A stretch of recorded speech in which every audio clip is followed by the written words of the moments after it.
السلام عليكم ورحمة الله وبركاته. الحمد لله الذي هدانا لهذا نحمده ونستعينه ونستغفره ونؤمن به ونتوكل عليه ونعوذ بالله من شرور أنفسنا ومن سيئات أعمالنا من يهد الله فلا مضل له ومن يضلل فلا هادي له. أشهد أن لا إله إلا الله وحده لا شريك له وأشهد أن سيدنا ونبينا مولانا محمدا عبده ورسوله أما بعد.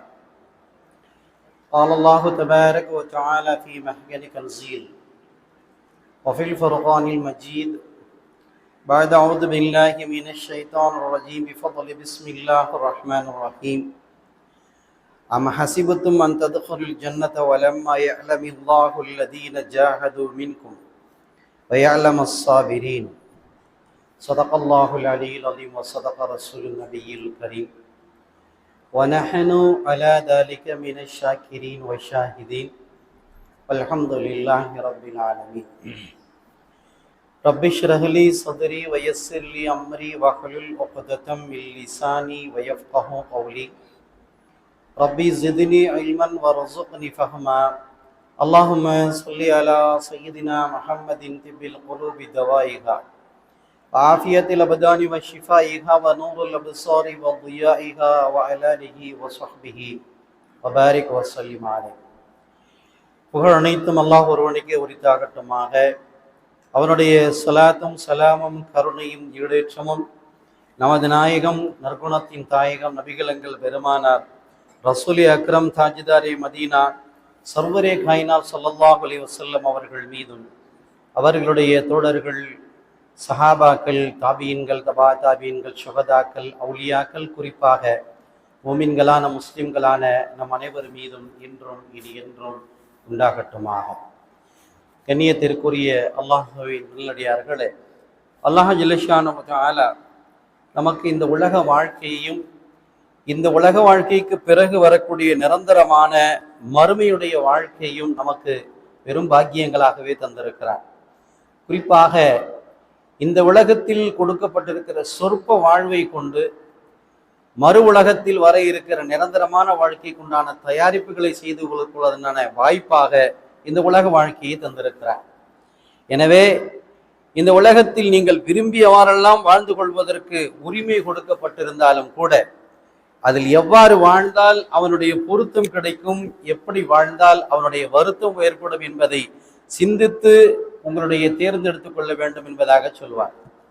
மேராஜுடைய பயணத்தில் என் பெருமானார் ஸல்லல்லாஹு அலைஹி வஸல்லம் அவர்களிடத்தில் 2 கோப்பைகள் கொடுக்கப்பட்டது. 2 கோப்பை, கண்ணாடி கோப்பைகள். 2 கோப்பைகளில் எதை வேண்டுமானாலும் தேர்ந்தெடுத்துக் கொள்ளலாம் என்று ரசூலுல்லாஹி ஸல்லல்லாஹு அலைஹி வஸல்லம் அவர்களுக்கு உரிமை வழங்கப்பட்டது. ரசூலுல்லாஹி ஸல்லல்லாஹு அலைஹி வஸல்லம் அவர்கள் சொன்னார்கள், இஃப்தரத்துல் லபன, நான் பாலை தேர்ந்தெடுத்துக் கொண்டேன். இன்னொரு கோப்பையில மது இருந்துச்சு. ரசூல் ஸல்லல்லாஹு அலைஹி வஸல்லம் அவர்கள் மதுவை தேர்ந்தெடுத்திருந்தார்கள் என்றால் அங்கே ஆகாத விஷயங்கள் நமக்கு அனுமதிக்கப்பட்டதாக இருந்திருக்கும். ஆனா ரசூலுல்லாஹி ஸல்லல்லாஹு அலைஹி வஸல்லம் அவங்களுக்கு முன்னால மதுவும் பாலும் கொடுக்கப்பட்டாலும் இஃப்தரத்துல் லபன, நான் பாலை தேர்ந்தெடுத்துக் கொண்டேன் என்று சொன்னார்கள். இந்த மாதிரிதான் உலக வாழ்க்கையில நமக்கு முன்னால நல்லது கெட்டது எல்லாமே இருக்கு. முன்னாடி நாம தேர்ந்தெடுக்கிறது எதை இருக்கணும், எதை தேர்ந்தெடுத்தால் அல்லாஹ் பிரியப்படுவானோ, எதை தேர்ந்தெடுத்தால் மறுமை நமக்கு வெற்றிக்குரியதாக இருக்குமோ அதை தேர்ந்தெடுக்கணும். எல்லாம் உலகத்துல நமக்கு முன்னாடி தான் இருக்குன்னு சொல்லி அனுபவிப்பதற்கு அனுமதி எல்லாம் கிடையாது. நமக்கு முன்னால் இருந்தாலும் அதை தேர்ந்தெடுக்க வேண்டும். எது நல்லது எது கெட்டது என்று பிரித்தறியக்கூடிய தன்மையை, அந்த சிந்தனையை அல்லாஹ் நமக்கு தந்திருக்கான். சொல்லுவாங்க, சொர்க்கம் நரகம் ரெண்டையுமே அல்லாஹ் தான் படைச்சான். சொர்க்கம் நரகம் ரெண்டையுமே அல்லாஹ் தான் படைச்சான். இப்ப சொர்க்கத்துக்கு போகணும்னு ஆசைப்படணுமா, நரகத்துக்கு போகணும்னு ஆசைப்படணுமா? ஒரு மூமினா பிறந்தவங்க சொர்க்கத்துக்கு போகணும்னு ஆசைப்படுவாங்க. அதுலேயும் சொல்றாங்க, ஒரு மூமின் சொர்க்கத்துக்கு போறது லேஸ், நரகத்துக்கு போறதான் கஷ்டமா.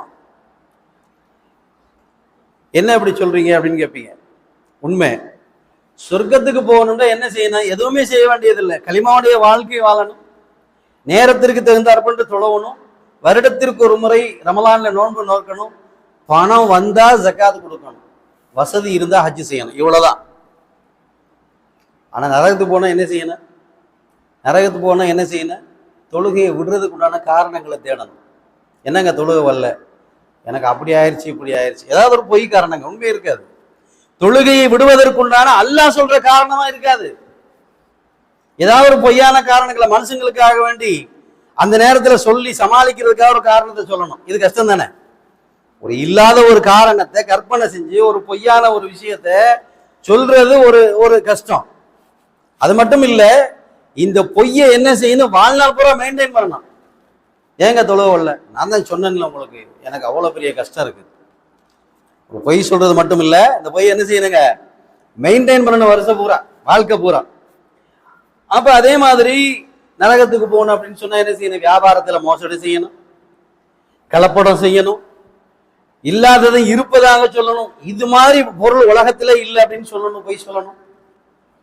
எவ்வளவு ஆகாத விஷயங்கள் இந்த உலகத்தில் இருக்கிறதோ அத்தனையும் செஞ்சாதான் நரகம். அப்ப நமக்கு சொர்க்கத்துக்கு போறது லேஸ், நரகத்துக்கு போறதா கஷ்டம். ஆனா இன்றைக்கு மனிதர்கள் என்ன செய்யறாங்க? ரசூலுல்லாஹி ஸல்லல்லாஹு அலைஹி வஸல்லம் ஹதீஸ்ல சொல்றாங்க, விட்டில் எப்படி நெருப்பை நோக்கி வேகமாக போய் பூச்சி போய் அந்த நெருப்புல விழுந்து சாகுதோ, அது மாதிரி மனிதர்கள் என்ன செய்யறாங்க? ரொம்ப ஆசையா வேகமா நரகத்தை நோக்கி முன்னேறி கொண்டிருக்கிறார்கள். அவருடைய சொல்லால், செயலால், நடைமுறை பழக்க வழக்கங்களால், எல்லா விஷயங்களும் என்ன செய்யறாங்க? மனிதர்கள், முஸ்லிம்கள் நரகத்தை நோக்கி வேகமா போறாங்க. அப்ப சொர்க்கம் என்பது ரொம்ப லேசுங்க. சொர்க்கம் என்பது ஃபைனல் ஜன்னத் ஹியல் மஅவா, அல்லாஹ் சொல்றான். நீங்க எதுவுமே செய்ய வேணாம், அல்லாஹ்வுக்கு பயந்து வாழ்ந்தா போதும், அல்லாஹ்வுடைய பயம் மட்டும் உள்ளத்துல இருந்தா போதும். ஃபைனல் ஜன்னத் ஹியல் மஅவா, உங்களுடைய தங்கும் இடமாக சொர்க்கத்தை நான் ஆக்கி தருகிறேன் என்று சொல்லுகிறார். ஒரு வசனம், அம் ஹஸிபுது அன் தத்குலுல் ஜன்னத, நீங்க சொர்க்கத்துக்கு போறது ரொம்ப கஷ்டம்னு நினைச்சிட்டு இருக்கிறீங்க. ரொம்ப கஷ்டமெல்லாம் கிடையாது. நீங்க உண்மையாளர்களாக நல்லவர்களாக வாழ்ந்தாலே போதும், சொர்க்கவாசிகளாக நீங்கள் என்ன செஞ்சிருவீங்க? முத்திரை குத்தப்படும். நிறைய ஹதீஸ்களை நம்ம பார்க்கிறோம், நிறைய ஹதீஸ்கள்ல பார்க்கிறோம், மூமின்கள் சொர்க்கத்திற்கு போகணுங்கிறத அல்லாஹ் விரும்புறான், நபியை விரும்புறாங்க. ஆனா மூமின்கள் என்ன செய்யறது இல்ல, அதுக்கு தகுந்த மாதிரி உண்டான தயாரிப்புகளை செய்யறது இல்ல, அமல்கள் செய்யறது இல்ல. சொர்க்கத்துக்கு போற விஷயத்துல பொடுபோக்காக, அசட்டுத்தனமாக, விளையாட்டுத்தனமாக இருக்கிறதுனால சொர்க்கம் அவர்களை விட்டு தள்ளி போகிறது. ஹஸரத் இப்ராஹிம் அலைஹிஸ்ஸலாம் எவ்வளவு பெரிய நபி, அவங்க அல்லாஹ்ட்ட கேட்கிறாங்க, வஜஅல்னி மின் வரஸத்தில் ஜன்னத்தின் நஈம், யா அல்லாஹ் சொர்க்கத்தின் சொந்தக்காரராக என்னை ஆக்கி தருவாயாகன்னு சொல்லி. அல்லாஹ்வுடைய நபி, எவ்வளவு பெரிய ஈமான் அவங்களுக்கு சொல்லப்பட்டது. நெருப்பில் தூக்கி வீசப்பட்ட பொழுதும் அவர்கள் சொன்னார்கள், இந்த நெருப்பு என்னை அல்லாஹ் நாடுனா தான் சுடும்டாங்க. நெருப்புல தூக்கி போடுறாங்க. அப்புறம் இப்ராஹிம் அலைஹிஸ்ஸலாம் சொன்ன வார்த்தை என்னங்க? இந்த நெருப்பிற்கு கரிக்கும் தன்மை கிடையாது, அல்லாஹ் நாடுனா தான் இந்த நெருப்பு என்னை சுடுன்னு சொன்னக்கூடிய அவ்வளவு வலுவான ஈமான் உடைய ஹஸரத் இப்ராஹிம் அலைஹிஸ்ஸலாம் என்ன செய்யறாங்க? வஜஅல்னி மின் வரஸத்தில் ஜன்னத்தின் நஈம், யா அல்லாஹ் எனக்கு சொர்க்கத்தை சொந்தக்காரரா ஆக்கி விடுவாயாகன்னு சொல்லி கேட்டிருக்காங்க. எல்லா நபிமார்களும் கேட்டது அதுதான், யா அல்லாஹ் சொர்க்கத்தை எனக்கு தந்துடுவாய். நம்மளும் என்ன செய்யணும்? சந்தர்ப்பம் கிடைக்கும் பொழுதெல்லாம் யா அல்லாஹ் நரகத்தை விட்டு பாதுகாத்துரு, சொர்க்கத்தை எனக்கு தந்து விடு அப்படின்னு சொல்லி கேட்டுக்கிட்டே இருக்கணுமா. நம்முடைய நோக்கம், லட்சியம் எல்லாம் சொர்க்கமா இருக்கணும். அப்படி இருந்தா தான் சொல்லுவாங்க இல்லையா, பரீட்சைக்கு மாணவர்கள் எழுதுகின்ற நேரத்தில், பரீட்சைக்கு தயாராகக்கூடிய நேரத்துல 100 மார்க்குடைய லட்சியத்துல அவன் எழுதினா தான் 80வது கிடைக்கும். 100 மார்க் எடுக்கணும் அப்படின்னு சொல்லி முயற்சி செஞ்சா தான் 80வது கிடைக்கும். அது இல்ல, எனக்கு 40ல எடுத்தா பாஸ் ஆயிடுவோம், 40 கிடைச்சா போதும் அப்படின்னு சொல்லி அவன் முயற்சி பண்ணான்னு சொன்னா என்ன ஆகும்? 24, 25ல போயிருக்கீல, முடிஞ்சு. அப்ப என்னுடைய நோக்கம், இன்னும் கூட ரசூலுல்லாஹ் சொல்லுவாங்க, சொர்க்கத்தை நீங்கள் அல்லாஹ்ட்ட கேளுங்க, கேட்கும் போது சொர்க்கத்திலே ஃபர்ஸ்ட் கிளாஸ் ஜன்னத்துல் ஃபிர்தௌஸ், உயர்ந்த சொர்க்கத்தை கேளுங்க. உயர்ந்த சொர்க்கத்தை அல்லாஹ்ட்ட கேட்கும் போது அல்லாஹ் என்ன செய்வான்? அவனுடைய தரத்திற்கு தகுந்தாற் போன்று தருவான். இப்ப நமக்கு ஒரு சிந்தனை, இருக்கிறவங்க எல்லாம் சொர்க்கத்துக்கு போயிட்டா நமக்கு சொர்க்கத்துல இடம் இருக்குமா இருக்காதா? இருக்கிறவங்க எல்லாம் சொர்க்கத்துக்கு போயிட்டா, ஆதம் அலைஹிஸ்ஸலாம் அவங்கள ஆரம்பிச்சு நம்முடைய ரசூல் ஸல்லல்லாஹு அலைஹி வஸல்லம் அவருடைய கடைசி மனிதர் வரை எல்லாருமே சொர்க்கத்துக்கு போனா சொர்க்கத்துல இடம் இருக்குமா இருக்காதான்னு ஒரு சந்தேகம். ரசூல் ஸல்லல்லாஹு அலைஹி வஸல்லம் சொல்றாங்க, சொர்க்கத்துல ஒரு சாட்டை வைக்கிற அளவுக்கு இடம் கிடைச்சிச்சுன்னு சொன்னா, சொர்க்கத்துல ஒரு சாட்டை வைக்கிற அளவுக்கு இடம் கிடைச்சிச்சுன்னு சொன்னா அது இந்த பூமியை விட ஆக சிறந்ததுங்கிறாங்க ரசூலுல்லாஹி ஸல்லல்லாஹு அலைஹி வஸல்லம். இன்னும் சொல்லுவாங்க, சில பேர் எடுத்த உடனே சொர்க்கத்துக்கு போயிடுவாங்க, சில பேர் கேள்வி கணக்குக்கு அப்புறம் சொர்க்கம் போவாங்க, சில பேருக்கு செய்த பாவத்திற்கு தண்டனை கொடுக்கப்பட்டு நரகத்தில் போடப்பட்டு மன்னிக்கப்பட்டு மீண்டும் சொர்க்கத்துக்கு அழைத்து போவாங்க. இது மாதிரி 3 வகையா எல்லாம் வச்சிருக்கான். இந்த 3வது வகையில பாவங்கள் அதிகமா செஞ்சு நரகத்தில் போடப்பட்டு மன்னிக்கப்பட்டு அவர்கள் கரிக்கட்டையாகி திரும்ப அவர்களை சுத்தப்படுத்தி அல்லாஹ் சொர்க்கத்துக்கு கூட்டு போகும்போது ஆக கடைசி மனிதராக சொர்க்கத்துக்கு போகக்கூடிய, பாவங்களுக்கு தண்டனை கொடுக்கப்பட்டு மன்னிக்கப்பட்டு கடைசியாக சொர்க்கத்திற்கு போகக்கூடிய ஆக கடைசி மனிதனுக்கு சொர்க்கத்துல கிடைக்கிற இடம் எவ்வளவு? இந்த உலகம் மாதிரி 10 மடங்கா. சுபஹானல்லாஹ். அப்ப சொர்க்கம் எவ்வளவு பெருசு இருக்கு? ஃபர்ஸ்ட் போறவங்களுக்கு எவ்வளவு கிடைக்கும், அடுத்து போறவங்களுக்கு எவ்வளவு கிடைக்கும், நரகத்திற்கு போய் தண்டனை வழங்கப்பட்டு பிறகு மன்னிக்கப்பட்டு கடைசியா போற மனுஷனுக்கு இந்த துனியா மாதிரி 10 மடங்குன்னு சொன்னா அப்ப சொர்க்கம் எவ்வளவு விசாலமானது. சுருக்கமா ரசூலுல்லாஹி ஸல்லல்லாஹு அலைஹி வஸல்லம் சொல்லுவாங்க, அல்லாஹ் சொர்க்கத்தை எப்படி படைச்சிருக்கான் தெரியுமா? எந்த கண்ணும் பார்த்திருக்காது, எந்த காதுகளும் கேட்டிருக்காது, எந்த உள்ளமும் கற்பனை செய்ய முடியாத அளவுக்கு என்ன செஞ்சிருக்கான் அல்லாஹ் சொர்க்கத்தை வச்சிருக்கிறான்.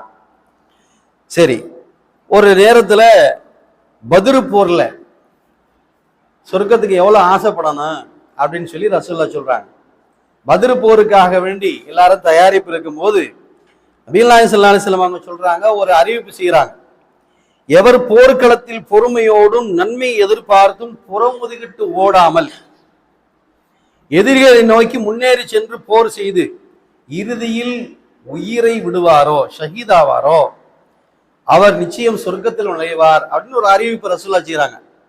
ஏன்னா இஸ்லாத்துக்கும் காஃபிருக்கும் இடையில நடக்கக்கூடிய சண்டை, இஸ்லாமிய விஷயங்களை உலகத்தில் உணர்த்துவதற்காக கொண்டு வரக்கூடிய அந்த பத்ர் யுத்தத்துல யார் புறமீதுகிட்டு ஓடாமல் அல்லாஹ்விற்காக வேண்டி தூய்மையான எண்ணத்தோடு இந்த போர்ல கலந்து கொண்டு கடைசியில் திரும்பி வராம ஷஹீதாயிடுறாங்க இல்லையா, எதிரிகளால குத்தப்பட்டு உயிர் போயிருதே, அவங்களுக்கு சொர்க்கம் என்று சொல்ல உடனே ஒரு சஹாபி எந்திரிக்கிறான். சஹாபி பேரு உமைர் இப்னு ஹமாம். உமைர் இப்னு ஹமாம் ரலியல்லாஹு அன்ஹு. யார் ரசூலுல்லாஹ் நீங்க சொன்னது உண்மையான்னு கேட்டாங்க. நபி ஸல்லல்லாஹு அலைஹி வஸல்லம் அவங்கள்ட்ட, யார் ரசூலுல்லாஹ் நீங்க சொன்னது உண்மையா கிடைக்குமா, நான் போர்ல போய் ஷஹீதாயிட்டேன்னு சொன்னா சொர்க்கம் கிடைக்குமா? ஆமான்னு சொன்னாங்க ரசூலுல்லாஹ். அப்ப சொல்றாங்க அந்த சஹாபி உமைர் இப்னு ஹமாம் அவங்க என்ன செய்யறாங்க, பேரிச்சம்பழம் சாப்பிட்டுட்டு இருந்தாங்க. ரசூலுல்லாஹ் இந்த வார்த்தை சொன்ன உடனே சாப்பிட்டு கொண்டிருந்த பேரிச்சம்பழத்தை தூக்கி எரிஞ்சிட்டு அந்த போர்ல போய் கலந்து கொண்டாங்க, ஷஹீதானாங்க என்பதாக வருகிறது. அப்ப அவங்களுக்கு உலகத்தினுடைய இன்பம், மனைவி, மக்கள், சொத்து, சுகம், இது எல்லாத்தையும் விட சொர்க்கம் அவங்களுக்கு கண்ணுக்கு தெரிஞ்சது. சொர்க்கம் அவர்கள் கண்ணுக்கு தெரிந்தது. அதனால அவர்கள் என்ன செஞ்சாங்க, சொர்க்கமே நோக்கமாக வாழ்ந்தார்கள். இந்த உலகத்துல எதை இழந்தாலும் பரவாயில்ல, நான் எதை இழக்கக்கூடாது, சொர்க்கத்தை இழந்துடக்கூடாது. இப்ப ஹதீஜா ரலியல்லாஹு அன்ஹா அவர்கள் விஷயத்துல ஒரு ஹதீஸ் வருகிறது. அப்துல்லா இப்னு அபி அவ்ஃபா ரலியல்லாஹு அன்ஹு அவர்கள்ட்ட அவங்க கேட்குறாங்க, ரசூல்லா ஹதீஜா அம்மாவை பத்தி ஏதாவது சொல்லியிருக்கிறாங்களா? ஹதீஜா அம்மா மௌத்தாயி ரொம்ப நாள் ஆச்சு. ஹதீஜா அம்மா மௌத்தாயி ரொம்ப நாள் ஆச்சு. ஹதீஜா ரலியல்லாஹு அன்ஹா அவர்கள் விஷயமா ரசூல்லா ஏதாவது சொல்லியிருக்காங்களான்னு சொல்லி அவங்க சொந்தக்காரு அவங்கள்ட்ட சஹாபாக்கள் கேட்குறாங்க. அப்ப சொன்னாங்க, ஆமா, சொர்க்கத்துல எந்த கூச்சல் குழப்பம் இல்லாத, களைப்பே இல்லாத, காற்று வருவதற்கு துளைகள் ஏற்படுத்தப்பட்ட முத்து மாளிகை ஒன்றை ஹதீஜா ரலியல்லாஹு அன்ஹா அவர்களுக்கு அல்லாஹ் கொடுப்பான் அப்படின்னு ரசூலுல்லாஹ் சொன்னாங்க. அப்ப இதெல்லாம் உலகத்திலேயே என்ன செய்யுது, ரசூலுல்லாஹி ஸல்லல்லாஹு அலைஹி வஸல்லம் அவர்களால் இத்தகைய வாக்குறுதிகள் கொடுக்கப்பட்டதுனால சஹாபாக்கள் எப்பவுமே என்ன செய்ய மாட்டாங்க, விஷயங்கள் இந்த உலகத்தை பெரிதுபடுத்தவே மாட்டாங்க, உலகத்தை பெருசுபடுத்தவே மாட்டாங்க, சொர்க்கம் தான் நோக்கம் இருப்பாங்க. ஹஜ்ரத் உமர் ரலியல்லாஹு அன்ஹு அவங்கள்ட்ட ரசூலுல்லாஹ் சொன்னாங்க, நான் தூங்கி கொண்டிருந்த பொழுது கனவு கண்டேன். ரசூலுல்லாஹ் சொல்றாங்க, நான் தூங்கி கொண்டிருந்தேன், கனவு கண்டேன்.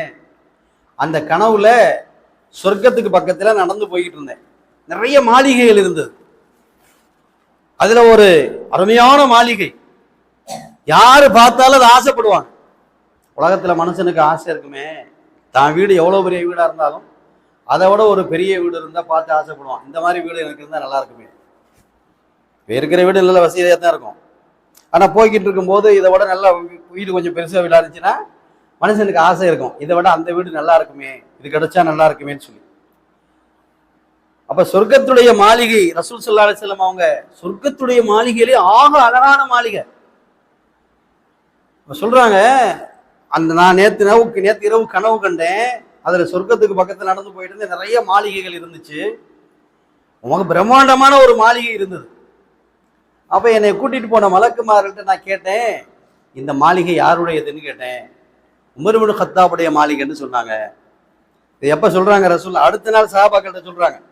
அடுத்த நாள் நான் நேற்று கனவு கண்டேன், கனவுல எப்படி நடந்துச்சு, அந்த கனவுல இது மாதிரி எல்லாம் நடந்துச்சு, ஒரு மாளிகையை பார்த்தேன், அதுல உமர் ரலியல்லாஹு மாளிகைன்னு சொன்னாங்க.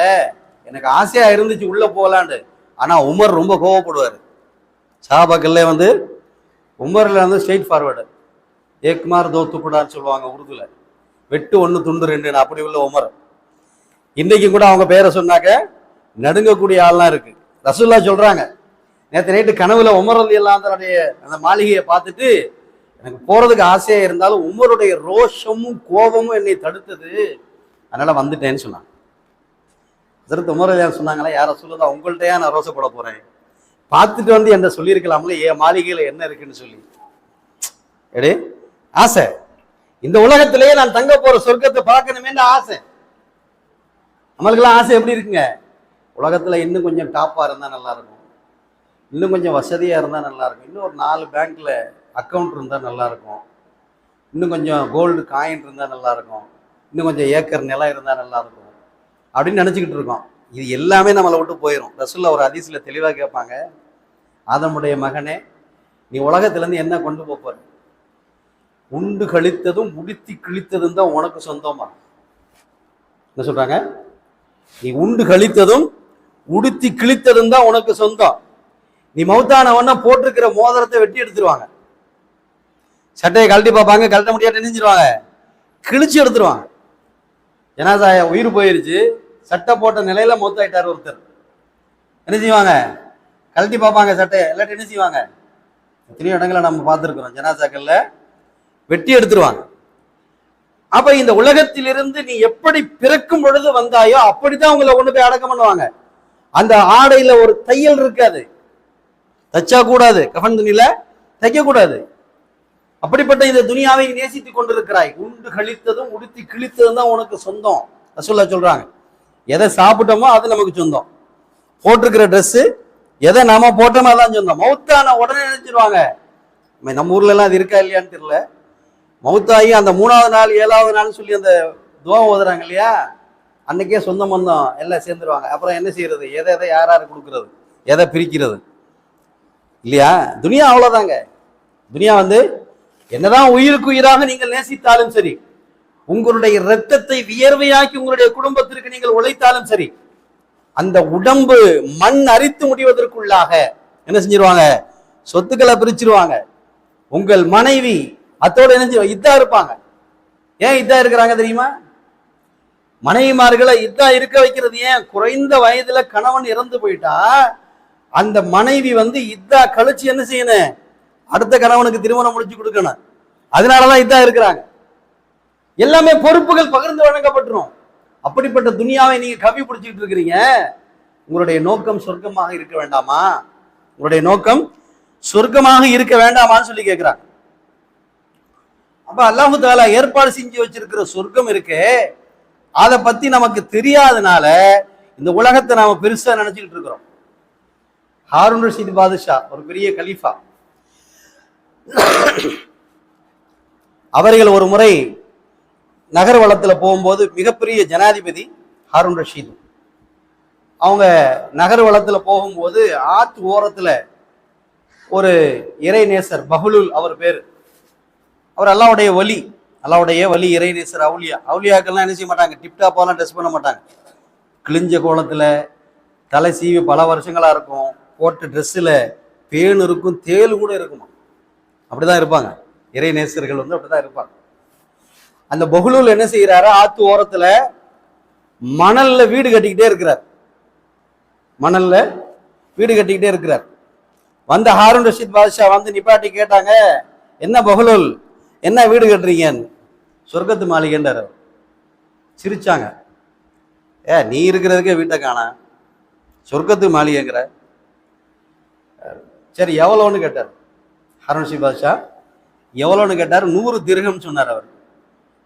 அவர் சிரிச்சுக்கிட்டே, ஏன்னா இதுக்கு போய் 100 திர்ஹமா, காலால தட்டி விட்டா கீழே விழுந்துரும், மண்ணில் உண்டான கோபுரம், இதுக்கு போய் 100 திர்ஹமா அப்படின்னு சொல்லிட்டு ஹாரூன் ரஷீத் பாதுஷா கடந்து போயிட்டார்.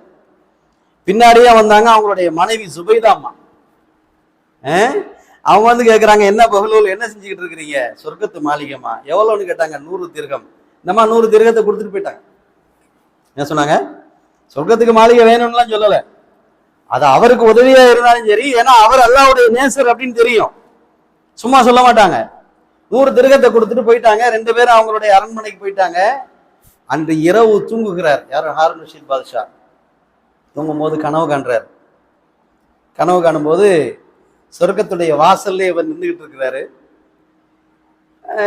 உள்ள போறதுக்கு உண்டான தயாரிப்புகளை செஞ்சு உள்ள போறதுக்கு முயற்சி பண்ணவும் மலக்குமார் தடுத்து நிறுத்திடுறாங்க. நில்லுங்க, உங்களுக்கு இன்னும் அனுமதி கிடைக்கல. பின்னாடியே வந்த சுபைதா அம்மா வந்தாங்க, உள்ள போங்கன்னு சொல்லிட்டாங்க மலக்குமார்கள். இது கனவு.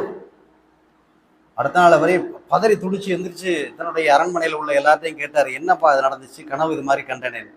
சுபைதா அம்மாட்டே கேளுங்க. மனைவிட்ட கேட்குறாங்க, என்னம்மா நடந்துச்சு? உங்களுக்கு தெரியல அதோடைய அருமை. அவர் சாதாரண மனுஷர் இல்லை, அல்லாஹ்வுடைய வலி, நேசர். அவர்கிட்ட நம்ம 100 திர்ஹம் கொடுக்கறது பெரிய விஷயம் இல்லை. அல்லாஹ் அதுல சொர்க்கத்தை நமக்கு தந்துருவான்னு சொன்னா தந்துருவான், அவ்வளவுதான். அல்லாஹ்வுடைய வலி சொன்னா அது நடந்துரும். நான் கொடுத்துட்டேன், நீங்க கொடுக்கல. பதறி துடிச்சு காலையில விடிஞ்சு விடியாதமா அந்த இடத்துக்கு போனார். எங்க? அந்த ஆத்து ஓரத்துக்கு போறார். அதே மாதிரி அவங்க மண்ணு வீடு கட்டிக்கிட்டு இருக்கிறாங்க. இல்ல பஹ்லூல், என்ன விஷயம்? சொர்க்கத்து மாளிகை 100 திர்ஹம் தானே? எந்த 100 திர்ஹம்? யாரு சொன்னா 100 திர்ஹம்? அது நேற்று விலை, இன்றைக்கு 1000 திர்ஹம். என்ன சொன்னாரு? இன்றைக்கு 1000 திர்ஹம் என்று சொன்னார். ஹாரூன் ரஷீத் பாதுஷாவுக்கு ஏமாற்றம். சொர்க்கம்னா லேஸ் இல்லைங்க. சொர்க்கம்னா அல்லாஹ் தருவதற்கு, லேசா தருவதற்கு நினைப்பான். ஆனா அவன் தரும்போது நம்ம அதை என்ன செஞ்சிடணும்? வாங்கிக்கிறணும். நம்ம கொஞ்சம் அதை பொடுபோக்கா இருந்தோம்னு சொன்னா சொர்க்கம் தப்பி போய்விடும். அதனால நம்முடைய நோக்கம், லட்சியம் உலகத்தின் சுகங்களோ உலகத்தின் ஆடம்பரமோ இருக்கக்கூடாது. என்னவா இருக்கணும்? இந்த உலகத்தில் எதை இழந்தாலும் பரவாயில்லை, என்னுடைய நோக்கம் சொர்க்கமாக இருக்க வேண்டும். அதனாலதான் சஹாபாக்கள் பெரும்பெரும் கோடீஸ்வரர்கள். முஸ்அப் இப்னு உமைர் என்று சொல்லக்கூடிய சஹாபி மிகப்பெரிய கோடீஸ்வரர். அவங்க மௌத்தாகும் போது கஃன் துணியை பத்தி சொல்லப்பட்டது. தலைக்கு இழுத்தா கால் தெரிஞ்சிச்சு, காலுக்கு இழுத்துனாக்க தலை தெரிஞ்சிச்சு. 10 கஃன் துணி. இவ்வளவு பெரிய கோடீஸ்வரர். அல்லாஹ் அவருக்கு அவருடைய எல்லாத்தையும் கொடுத்துட்டு, எனக்கு இந்த உலகத்தினுடைய செல்வம் பெருசு இல்லை, சொர்க்கம் தான் பெருசுன்னு சொன்னாங்க. அப்ப இதுவெல்லாம் நமக்கு வந்து படிப்பினை என்னன்னு சொன்னா, இந்த உலகம் பெருசுன்னு வாழ்ந்து கொண்டிருக்கிற நமக்கு சொர்க்கம்தான் நமக்கு மிகச் சிறந்தது அப்படின்னு சொல்லி சொல்லப்படுகிறது. அப்ப நம்முடைய நோக்கங்கள் எதுவாக இருந்தாலும் சொர்க்கத்தை கேட்டுக்கொண்டே இருக்க வேண்டும். அல்லாஹ் என்ன செய்யணும்? சந்தர்ப்பம் கிடைக்கும் போதெல்லாம், அல்லாஹ் எனக்கு சொர்க்கத்தை கொடு, நரகத்தை விட்டு பாதுகாத்துரு, சொர்க்கத்தை கொடு, நரகத்தை விட்டு பாதுகாத்துருன்னு சொல்லி கேட்டுக்கொண்டே இருக்க வேண்டும் என்பதாக சொல்லப்பட்டிருக்கிறது. எனவே அல்லாஹ் ஜல்ல ஷானஹு வ தஆலா முஸ்லிமாக பிறந்த அனைவருக்கும் சொர்க்கத்தை கண்டிப்பாக தந்து விடுவான். ஆனால் நம்முடைய அமல்களை குறித்து தான் அந்த சொர்க்கம் முடிவு செய்யப்படுகிறது. எல்லாம் வல்ல அல்லாஹ் தஆலா அமல்களில் நமக்கு ஆர்வத்தை தருவானாக, சொர்க்கத்தை நமக்கு வாஜிபாக்கி நரகத்தை ஹராமாக்குவானாக. வாஹிர் தாவானா அல்ஹம்துலில்லாஹி ரப்பில் ஆலமீன். அஸ்ஸலாமு அலைக்கும் வரஹ்மத்துல்லாஹி